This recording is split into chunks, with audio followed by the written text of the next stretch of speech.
Maharashtra bulletin, आपला महाराष्ट्र, आपली बातमी। मालेगाव येथील अतिरिक्त मुख्य न्याय दंडाधिकारी यांच्या न्यायालयात सुरू असलेल्या प्रकरणाच्या सुनावणीसाठी शिवसेना नेते संजय राऊत आणि मंत्री दादा भुसे हे दोघेही नेते हजर झाले। विशेष म्हणजे न्यायालयात येताना दोघेही एकाच वेळी पोहोचले आणि आतमध्येही शेजारी बसल्याचे चित्र पाहायला मिळाले। या प्रकरणात दोन्ही नेत्यांमध्ये न्यायालयीन वाद सुरू असताना प्रत्यक्षात मात्र ते हसत हसत न्यायालयात उपस्थित राहिल्याने उपस्थितांमध्ये आश्चर्य व्यक्त करण्यात आले। कोर्टातील वातावरण औपचारिक आणि गंभीर असले तरी बाहेर मात्र दोघांमध्ये सौहार्दपूर्ण संवाद दिसून आलाय।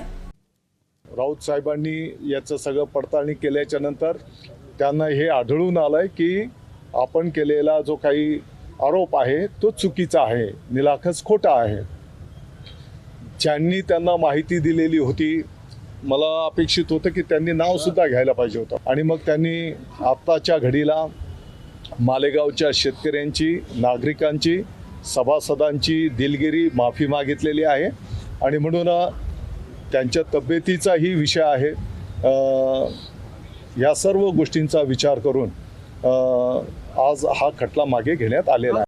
आम्हाला दोघांनाही जेव्हा न्यायालयानं पाहिलं तेव्हा असं केलं, म्हणजे संपलं ना, संपलेला आहे, विषय राहिलेला नाही। ज्यांच्यामुळे विषय निर्माण झाला तेही आमच्यात राहिलेले नाहीत, तेही सत्ता पक्षात गेलेले आहेत। आता त्यांचं त्यांनी पाहावं या मताचा मी आहे।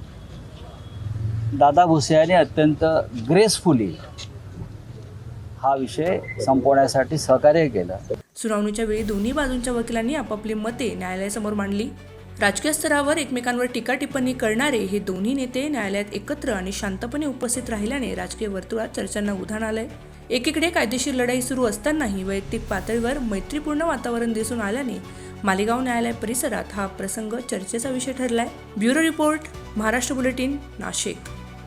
महाराष्ट्र बुलेटिन, आपला महाराष्ट्र, आपली बातमी।